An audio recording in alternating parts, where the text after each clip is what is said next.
local weather with the KX News Storm Team. Well, that was a bit of wind last night. To one city actually hit hurricane force winds, and you could probably guess by being on the top of the list there, Minot hit 74 miles an hour. And you can see Denhoff and Blaisdell and Garrison and Crosby.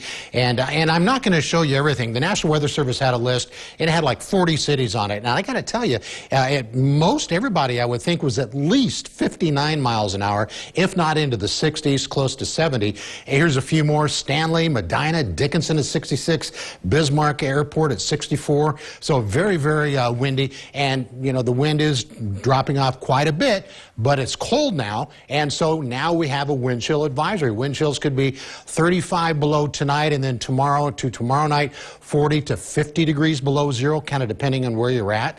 So it's some incredibly cold air. Now, this is an updated road report, and I updated it just a couple of moments ago. And so there's a big area here no longer under a travel advisory. This is just kind of a travel alert. That's no travel advised here. I-29 is actually closed, and it's still real bad to the east. But for our area, things are kind of settling down at least a little bit. In Bismarck, 7 degrees, but it actually feels like 11 below because of the wind. In Minot is 1 degree below zero, but it feels like 25 below. And in Dickinson, you know, it really doesn't even look like winter. I don't even see any snow there, but 7 degrees, north wind at 16. So looking at some other temperatures, and nearly everybody in single digits, a lot of us above zero by a little bit, and some of us below zero by a little bit. Hettinger, boy, you know, to brag about 11 degrees, but you've got the warmest air in North Dakota at Hettinger right now. Wind has really dropped off. Now it's mostly 15 to 25. We are getting some stronger wind gusts, but for the wind, the worst is over. So now what's going on is this big area of high pressure up in Canada is going to start sliding right over the top of us, and that's going to really change the air mass here, because right now we're getting that flow, that wind around that high pressure. But what's going to happen by tomorrow morning at 7 o'clock, it's going to be just off to our northwest, the center of it. So we are going to just get a real big dose of cold air tomorrow. It's not going to warm up a whole lot. Some areas may stay below zero for high temperatures tomorrow. And then tomorrow night, look at this. If this thing sets in on top of us and the sky clears out, radiational cooling could take over, and that could drop temperatures to 25 to 30 below. Now, with this kind of setup, you generally don't have much wind, but even 4-mile-an-hour wind would generate a wind chill.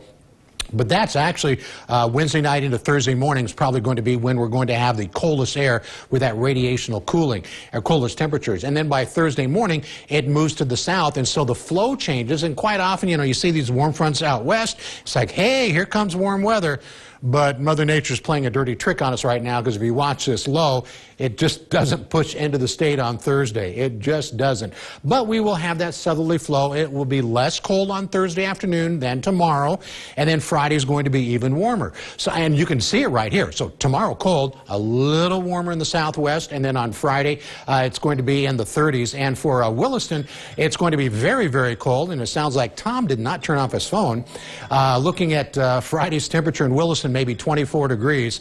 Temperatures tonight will be in the teens, below zero, some spots even colder than that. And then for tomorrow, it looks like we're going to be some single digits below zero for the high temperature. It is going to be that cold. Here's a look at the Bismarck 7-day outlook, and boy, it's going to be real cold. I mean, that is frigid, isn't it? But look at those temperatures next week. Brooke and Nicholas, how about 30s and 40s next week? And the long range from the Climate Prediction Center, like through the 9th through the 16th, above normal temperatures. I'm trying to get a hold of him for more information on the forecast, but he's not picking up. So, oh, yeah? I thought someone was calling them because they were mad about the Wednesday weather. That's right. Tom,